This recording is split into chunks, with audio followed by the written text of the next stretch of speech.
So you're suing CNN Monday? Monday. Tuesday? Tuesday at the latest, but Monday is the present plan. When we file our complaints, we've investigated it because we want to get it right. Maybe CNN can learn from that. CNN set to be sued for more than $250 million as early as today over its, quote, vicious and direct attacks on the Covington Catholic High School student Nicholas Sandmann following the clash on Capitol Hill. All right, here with more of the fallout is Beverly Hallberg of the Independent Women's Forum. Beverly, you say that the attack from CNN was even worse than the Washington Post. In what way?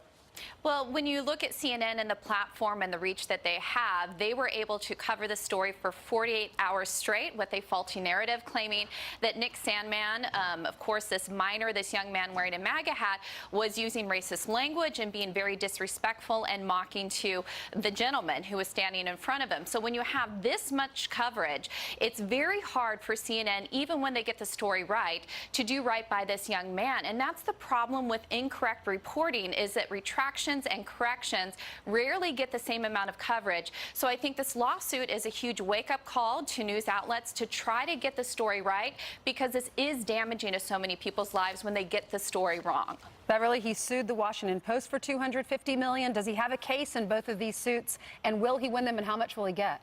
I'm not sure how much he will get. I'm not sure if he will win. I think a lot of people are wondering why he's suing for so much. I'll leave it to the lawyers to determine that. But I do think when it comes to the news outlets, I'm hoping what this does cause is for even those who say free speech is very important. I agree, that's an important right, that we realize it comes with accountability, that when it comes to news outlets, they can't report things that aren't true. And I think just right now in this day and age, there's a rush to put stories out there, to not do investigative reporting. Right. So I'm hoping this, can we say, put the fear of God in journalists out there to realize they could be sued if they don't do due diligence. I want you to hear what Lynn Wood said, too, about Nick, the person.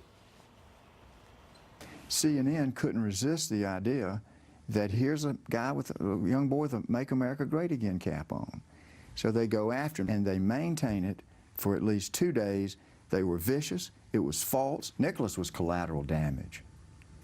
The war that CNN is waging is against the President of the United States. And he says they should have taken 2 days to describe why they got the story wrong and how they got it wrong. Real quick, final thought? Retractions never get the same amount of coverage. Unfortunately, this young man was caught in the crossfire, and I'm hoping this lawsuit does help him rebuild his reputation, because he will forever be Googled, if you Google his name, with racism, and of course that's going to ruin his future. Yeah, it's going to hurt him when he tries to get a job or tries to get into colleges. Thank you so much, Beverly. Thank you.